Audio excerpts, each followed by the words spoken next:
கடலூர் அருகே ரயிலில் சென்ற இளைஞர் செல்போனை எடுக்க முயன்றபோது விழுந்து காயமடைந்தார். கூடுதல் விவரங்களை செய்தியாளர் லெசிராஜா வழங்கிட கேட்கலாம். லெசிராஜா, வணக்கம். விவரங்களை சொல்லலாம். புதுவையில் உள்ள துணிக்கடையில் பணிபுரியும் லெலின் என்பவர் தனது சொந்த ஊரான பாம்பனுக்கு நேற்று இரவு கடலூர் ரயில் நிலையத்திலிருந்து அவர் ராமேஸ்வரம் எக்ஸ்பிரஸ் ரயிலில் புறப்பட்டுள்ளார். ரயில் கேப்பர்மலை பகுதியில் செல்லும் பொழுது அவர் கையில் இருந்த செல்போன் தவறி விழுந்திருக்கிறது. படியின் அருகில் நின்று அவர் பயணம் செய்த நிலையில் அந்த செல்போனை பிடிக்க முற்பட்ட நிலையில் கீழே விழுந்து படுகாயமடைந்து மயக்கம் நிலையில் சென்றார். மயக்கம் தெளிவு இன்று காலை கேப்பர்மலை ரயில் நிலையத்தில் ரத்தம் சொட்டு வந்துள்ளார். அங்கிருந்து மக்கள் அவரை மீட்டு 108 ஆம்புலன்ஸ் மூலம் கடலூர் அரசு மருத்துவமனைக்கு அனுப்பி வைத்தனர். தலையில் பலத்த காயமடைந்த நிலையில் அரசு மருத்துவமனையில் அவருக்கு சிகிச்சை அளிக்கப்பட்டு வருகிறது.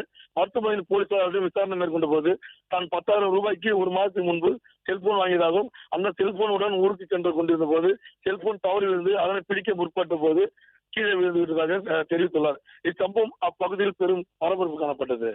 பிளே ஸ்டோர் மற்றும் ஆப் ஸ்டோரில் இருந்து பாலிமர் செயலியை QR கோடு மூலம் பதிவிறக்கம் செய்யுங்கள். செய்திகளை உடனுக்குடன் பெறுங்கள்.